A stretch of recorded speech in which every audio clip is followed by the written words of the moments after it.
چیزهایی بود که پیش از این برای ماه‌ها گفته شده بود. درست از زمانی که دونالد ترامپ رئیس جمهور آمریکا شد. تفاوتش این بود که یک فشار کامل رو میتونستیم در این سخنرانی ببینیم و مایکل پنس و آقای رئیس جمهور که این تلاش ضد رژیم ایران رو با هم پیش می‌بردن. و اما چیز خوبی نبود، پالیسی و سیاست خوبی نبود. روس‌ها و چینی‌ها تلاش می‌کنند که برجام رو نگه دارن و این اضطراب رو میشه در مقامات آمریکا دید که هنوز ایران میتونه پیش بره با خواسته‌های خودش. حتی سازمان بین‌المللی انرژی اتمی هم گفته بود که ایران مفاد برجام رو رعایت میکنه. هنوز این سوال باقی میمونه که سوال‌هایی که در مورد مکان‌های نظامی ایران باقی میمونه که سازمان بین‌المللی انرژی اتمی نمیتونه از اونها بازدید بکنه.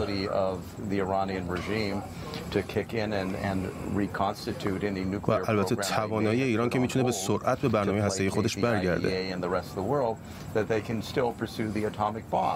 و هنوز میتونن سلاح هسته‌ای داشته باشن و سلاح برنامه سلاح هسته‌ای خودشون رو ادامه بدن. این میتونه که بحرانی ایجاد بکنه که رئیس جمهور ترامپ دیروز اشاره کرد و هنوز ایران نفوذ خودش رو از لبنان تا یمن ادامه میده و سیاست خودش رو داره برای حمایت از حوثی‌ها در یمن، از حزب الله و گروه‌های تندرو نظامی و ادامه بده به جنگ‌های نیابتی خودش در منطقه.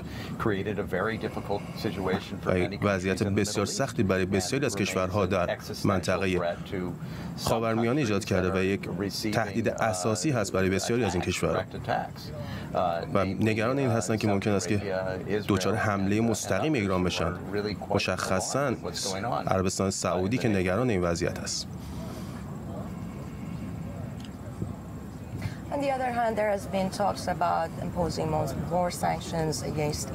از طرف دیگه صحبت‌هایی درباره اعمال تحریم‌ها علیه ایران مطرح شد. هنوز ناهماهنگی بین اتحادیه اروپا، چین، روسیه و آمریکا هست.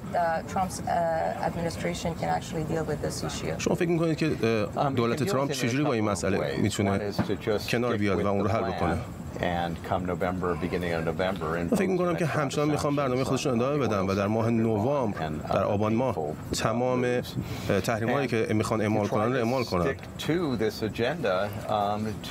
اونا میخوان این برنامه رو ادامه بدن که ایران رو منزوی‌تر از گذشته بکنن و این رو برای ایران سخت بکنن که به حیات خودش ادامه بده، برای جمهوری اسلامی ایران. از طرف دیگه روسیه و چین هنوز دارن تجارت میکنن با ایران و اون رو گسترش میدن. البته اقتصاد ایران در وضعیت بسیار بدی هست در حال حاضر و بخشی از تحریم ها اعمال شده و به این اقتصاد تاثیر گذاشته. چیزی که وزیر امور خارجه پومپئو گفت و فکر میکنم که مهم باشه و البته آقای بولتون هم اون رو تکرار کرد،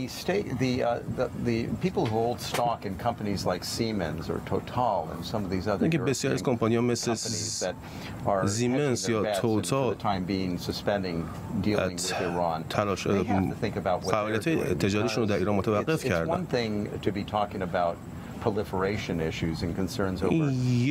یک مسئله این هست که درباره اشاعه سلاح هسته‌ای درباره ایران صحبت بکنیم و که میتونه و خطری باشه برای خاورمیانه.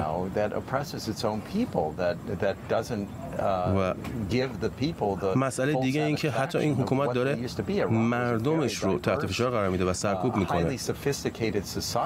ایران یک جامعه بسیار هوشمند هست، بسیار پیشرو هست و اونها سرکوب شدن توسط دولت ایران و این و احساس خفقان و تنگنا میکنن. دیدیم که تظاهرات‌های عمومی نه فقط در تهران بلکه در تمام کشور در سال گذشته برپا شد و مردم واقعا ناراحت هستند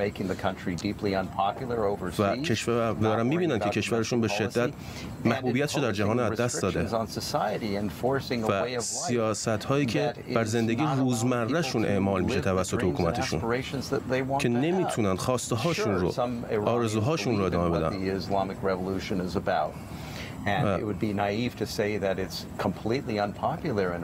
بسیاری از حتی مردم هستن که در ایران دوست دارن سپاه پاسداران و این نگاه پیش پا افتاده است که بگیم اون رو دوست ندارن همه مردم ایران. But as long as you have European companies and governments and the Russians and the Chinese, they have their own way of dealing with things. و تا زمانی که اروپایی‌ها، کمپانی‌های اروپایی، روسی و چینی میخوان ادامه بدن تجارتشون رو با ایران، a position that allows them to give a, you know, call it a lifeline or whatever, but certainly it props up the government in Iran. تا زمانی که اونها این کار رو ادامه بدن واقعا این تقویت میکنه سپاه پاسداران و حکومت رو در ایران و